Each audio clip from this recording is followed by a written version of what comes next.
So in the SOPs, or the standard operating procedures, they have a list of things that a president is supposed to do.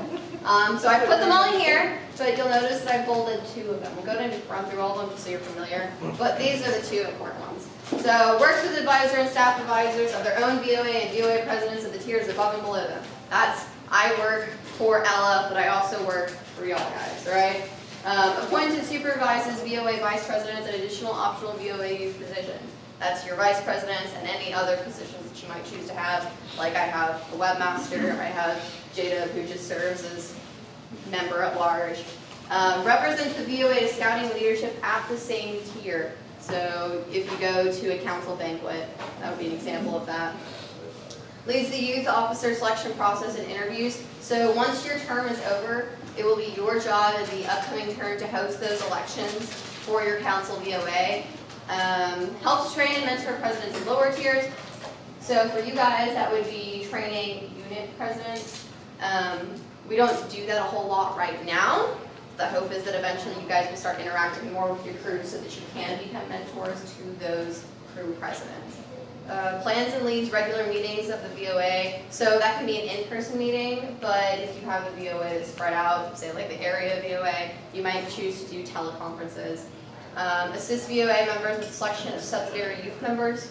So if you decide, or one of your VPs decides that want to have a committee, usually this is most common with a communications VP who might want to do like a social media position, you would be in charge of approving that. And then tracks all goals for the VOA and provides regular progress reports to appropriate committees, who would be me. You'd be providing me a progress report.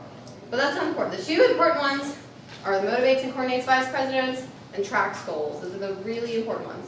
So hosting meetings. What do you need to do when you host meetings? You need to have an agenda. You need to put that agenda out at least a week in advance. And send that to your vice presidents and your advisors. Why do you need to do that? Why do you need to send it out early? So they can see what there is, and if they think it's something that you miss, then it can be added. Yeah, so they can add stuff, so they can tell you if something is outdated and we've already taken care of that, it doesn't need to be on the agenda, so that they can tell you, so that they know what's expected of them when they come to that meeting, what they should have done. What should you discuss during your conferences and meetings? So update about any VP tasks. So that can be either if there's been a change in what they're doing, if there's been a change in when something is due, if there has been some change on their part, they've come into a roadblock. That's the time to talk about these things. Updates about your progress as a president. So that's going to be the time when you tell all of the VPs where all of the other VPs stand, because they might not necessarily be communicating with each other, as well as how your presidential tasks have been, if you represent to the council executive, something of the like, you need to be letting them know those things then. And then any news from the area, region, or national VOA. So if I tell you something on one of the area calls, it's your job as a president to let your VPs know of those changes that come from the area in your meetings or conferences. And then try to divide up agendas based on the vice president role. It's just the easiest way to divide things up. So communications, administration, and program. It just helps make sure that everyone knows who's in charge of what and makes the process a little smoother. Any questions about that? Awesome, that's pretty straightforward. Most of y'all have been hosting meetings. Maintaining visions and goals. So this isn't something that we talk about nearly enough. As a president, you kind of come into this position and you're like, cool, I'm in charge. And then you're like, what actually is my job? I'm just kind of here. You feel like you're in charge, but then you're like, what does that even mean? Well, really what it means is you're in charge of maintaining a vision and goal. It's easy to be like, oh, as president, I should be doing all these things. No, that's not true. As president, your job is not to do everything. Your job is to make sure that everyone else is doing everything. And that means keeping a vision and making sure that y'all are going towards that vision and achieving it by managing your goals. So, how do you do that? Write your vision and post it somewhere. So, my vision for our area is on my desk in my dorm room. It used to be the background for one of my phone screens, and then I changed it briefly. Probably shouldn't have done that, but you need to keep it somewhere where you're going to see it all the time. It's also a sticky note on the back of my computer. And what that does is it's somewhere where you're going to see it all the time, so that when you hit your lowest moment where you're like, wow, venturing sucks, this is so much work, I don't want to be here anymore, you can look at that vision and be like, oh yeah, that's why I'm here, right? I have something to achieve. Keep a running list of your goals and your officer's goals. So I'm actually going to show off something that I did. So at the very beginning of my term, I put together a list of all of the goals for my officers. So this is Brandon's, this is his program goals. It's a page long. Jessica has one that's 3 pages long. Pity her. But what I do is I write up all the goals for their term. Everything that I thought I wanted to get them to achieve within this term. You want to do something of that nature. Not necessarily as intense as mine. I'm an intense natured person. But have a running list of those goals for them so that they know what's expected of them and they can check it off. Because as a vice president, there's nothing more motivating than like crossing off something you've done. You know, if they don't have like a physical thing that they can look at, it might just feel like they're getting task after task after task and never getting anywhere. But if you have like a finite sheet that you hand to them, it seems like they're making progress, right? Even if necessarily you are adding more tasks, just having that one place where they can check things off makes it a lot more motivating. Except marking your goals off. Reevaluate your goals periodically. The reason for that is sometimes things change. Like that sheet I gave to them at the beginning of this term is no longer 100% accurate, and I've had to update it and email them and talk about it, right? And that's just because things change. You know, inevitably something will go wrong, something will go right, and your goals will change in accordance with that. Like maybe you don't have to make a website because, you know, like we said, the area is going to be doing that for you. You need to make sure that your VPs are aware of that so that they're not working on tasks or goals that are no longer relevant to your vision. Managing vice presidents. So that kind of goes hand in hand with the visions and goals. When you're managing your visions and goals, inevitably you are kind of managing your vice presidents. But it goes a little more deeper than that, more deep. Calendars, that's a big thing. Calendars are my go-to, so I have a Google Calendar, I've talked about this, where all my vice presidents have a running list of everything that they have to get done that's in calendar form. And on mine, I do deadlines and check-ins. So a check-in is 15 days out. I'm like, you need to talk to me, tell me what's going right, what's going wrong, how much longer do you think you need feasibly. Hopefully, they get it done by my deadline. But the deadline 15 days later is the last time. If they miss that deadline, I talk to them. I call them on the phone. I'm like, why did you miss this deadline? Right? It's a hard, like, I do not want it after that. But the reason for that is it gives them, it forces them to do their work. Because without deadlines, we tend to get unmotivated. We're not motivated, we don't do things on time. So it's really important that, one, you do those check-ins, because that way it gives them an opportunity to talk through their work, so that they don't accidentally like get 5 days out and realize, oh, I can't do this on time for my deadline, because I wasn't working in advance to make sure I could do everything. So it forces them to start early, they can't procrastinate. And then you need to make sure your deadlines are hard. Don't be flexible with them. If your VPs miss a deadline, you need to tell them, like, you missed a deadline and that's not okay. Because if you're loosey-goosey about it, all of a sudden there's no reason for them to hit deadlines, right? Contact frequently. So you should be talking to your vice presidents every couple of days. I'd say I usually talk to them about 3 times a week. Whether that's over email or GroupMe or texting them. I call them more than I probably should, I'm not going to lie. I call them a lot, but usually you want to call them before deadlines and before check-ins just to remind them, like, hey, just wanted to remind you, this is coming up, wanted to make sure everything's okay, do you have any questions? It's just a good way to make sure that they're still on the ball and not forgetting anything they have to do. Any questions about that? Problems with vice presidents. Sometimes it happens, sometimes you're lucky and you have amazing vice presidents, but most of the time you will encounter 1 or 2 problems, usually not major, but every now and then you will. So if you do have a problem with the vice president, it can be a lot of different things. It can be YBT violations, it can be neglecting their duties as a vice president. There's lots of sort of things, maybe not responding to emails.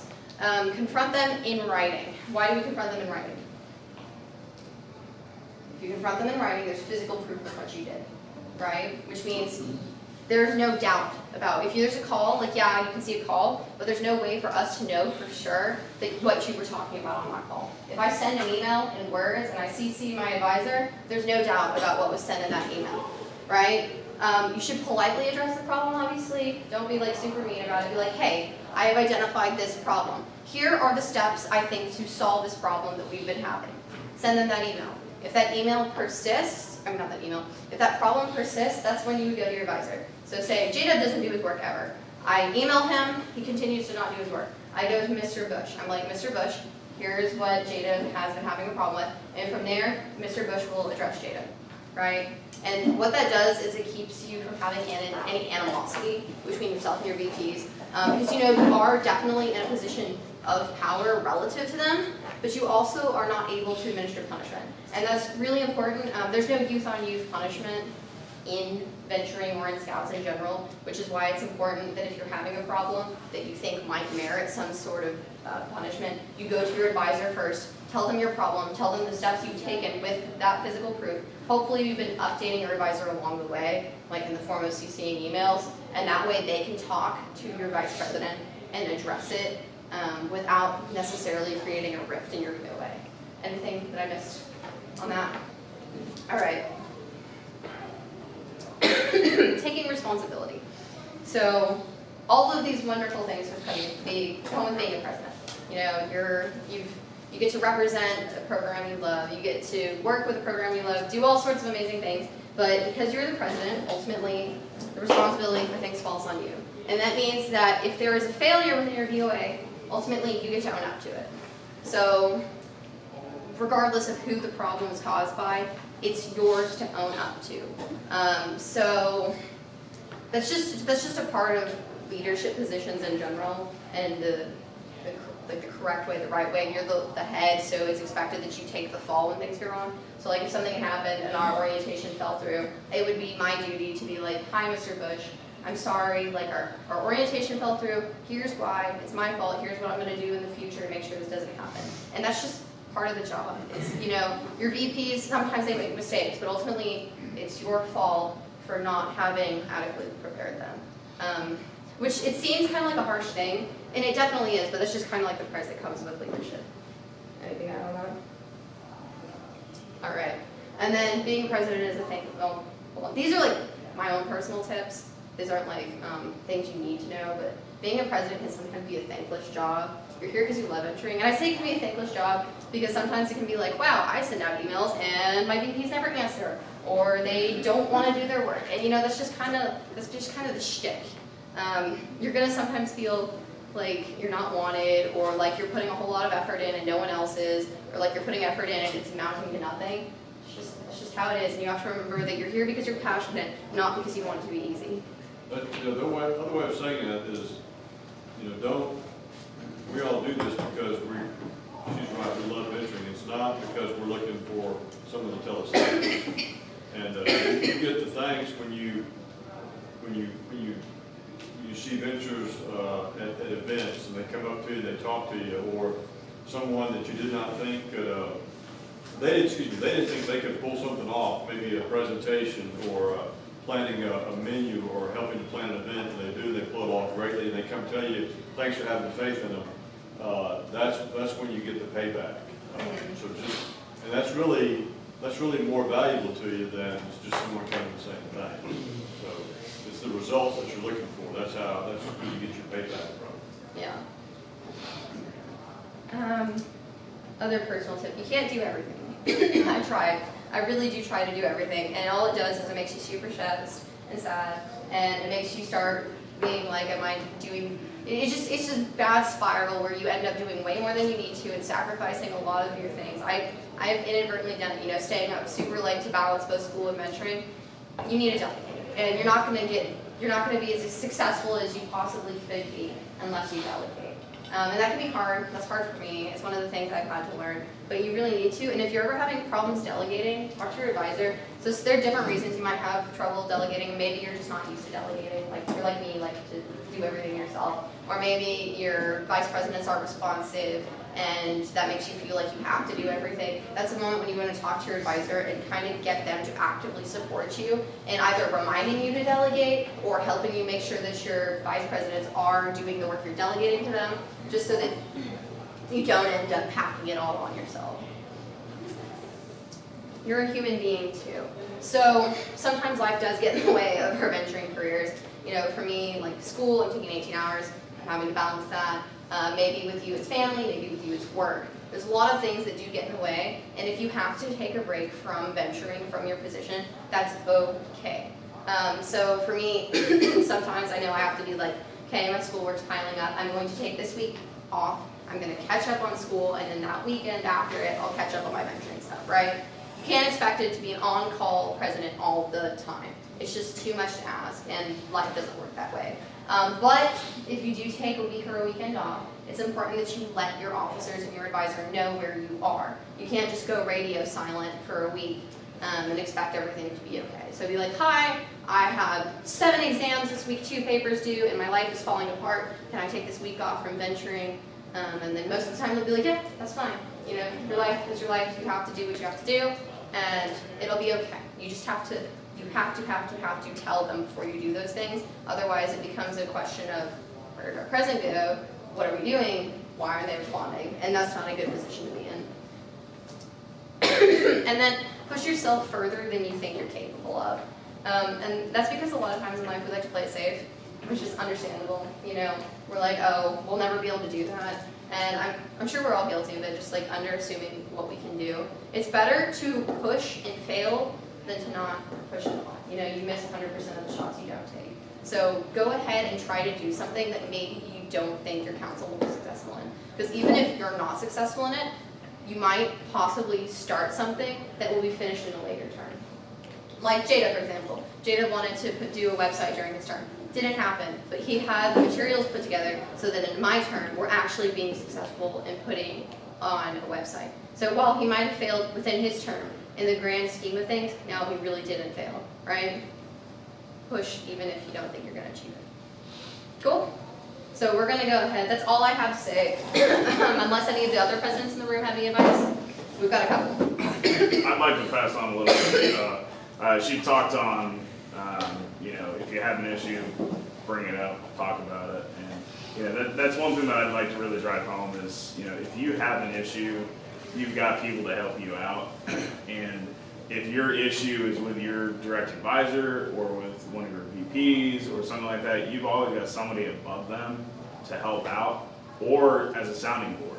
So like, you know, I'm advisor to Jonathan, but if he has an issue to me and it's something that he doesn't feel comfortable talking to or something like that, he can call Amy and talk to her as another youth, as a little bit more peer, and they can have a discussion about it, and she can bring it up to David or whatever, or different things. But I want to make sure that like everybody understands, like if you have an issue, don't just try to take care of it yourself if you're not getting anywhere with that. And like I had an issue when I was region president where my advisor wasn't doing anything, and I literally had to do everything. He wasn't doing anything, but I didn't bring that up until like the end of my term. And then all of a sudden I got this, well, dude, like I had no idea about that. Like I could have helped you out. Like we could have gotten you more support instead of you carrying the entire region the entire time if you'd only told us about it. And that was a huge learning moment for me, is like there's somebody above you that can help you out. And if you're not getting there, at least talk to somebody. Even if it's not like, hey man, like he needs to be removed or something. Like just like, hey, I'm having this issue. Maybe it's a communication breakdown or something like that. But like, I'm not getting communication with them, or like we just don't seem to be meeting on the same page, and I can't do it. There's people there to support you and get you taken care of, but if you wait till the end, then you're not going to be able to get anything accomplished, and there's nothing you can really do to go back and fix that. So, and it's a huge learning curve if you work through that. Yeah, so good people to go to if you guys have problems. Obviously your advisor or one of your associate advisors, you can come to me and I'll relay anything to Mr. Bush. We can talk through it and decide whether or not it's something the area can help with.